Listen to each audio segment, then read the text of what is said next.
शहराची खबरबात या बातमीपत्राचे प्रायोजक आहेत Mac Care super speciality hospital Ahmednagar.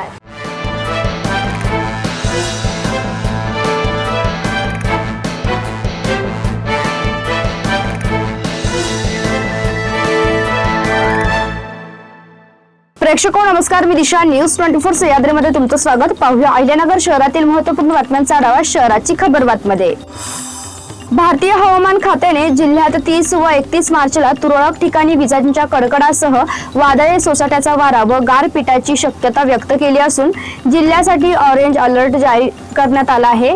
तसेच 1 व 2 एप्रिल या कालावधीत विजांच्या कडकडासह वादळी मध्यम पाऊस व वाऱ्याचा वेग वाढण्याची शक्यता आल्याने येलो अलर्ट घोषित करण्यात आला आहे।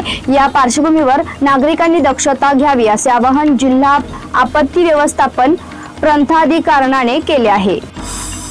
खरीप हंगाम 2025 आणि 26च्या झालेल्या अतिवृष्टीमुळे शेतीचे मोठे नुकसान झाले होते। शेतकऱ्यांना शासकीय अनुदानासोबतच प्रधानमंत्री पीक विमा योजनेअंतर्गत नुकसान भरपाई मिळणे अपेक्षित होते। मात्र आता रब्बी हंगाम संपत आला असून मार्च एंड सुरू आहे, तरीही खरीप आणि रब्बी हंगामातील पीक विमा शेतकऱ्यांना मिळालेला नाही। यामुळे पीक विमा कंपनी आणि सरकारकडून शेतकऱ्यांचा खेळ सुरू असल्याचा आरोप होताना दिसत आहे।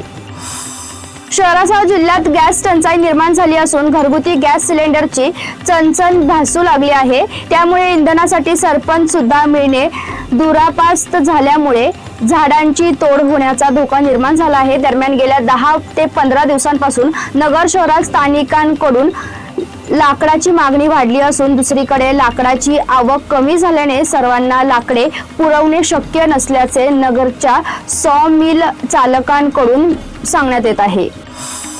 शहराजवळच्या वडगाव गुप्ता शिवारातील एका गोडाऊन मधून गोदरेज कंपनीच्या 2,77,311 रुपयांच्या मालाची दोघांनी अफरातफर केल्याचा प्रकार समोर आला आहे। या प्रकरणी MIDC पोलीस ठाण्यात गुन्हा दाखल करण्यात आला आहे।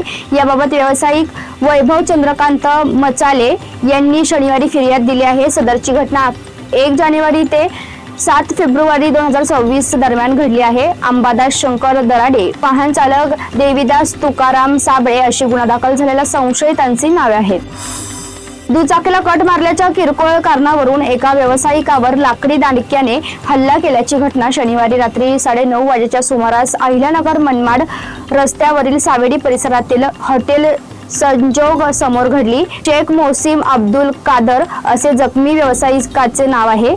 त्याच्यावर खासगी रुग्णालयात उपचार सुरू आहेत। या प्रकरणी त्याचा चुलत भाऊ शेख फिरोज इस्माईल यांनी दिलेल्या फिर्यादीवरून अनोळखी 4 जणांविरुद्ध तोफखाना पोलीस ठाण्यात रविवारी पहाटे गुन्हा दाखल करण्यात आला आहे। शहराच्या खबरबातमध्ये आपण इथेच थांबतोय, मात्र तुम्ही पाहत राहा न्यूज 24 सह्याद्री।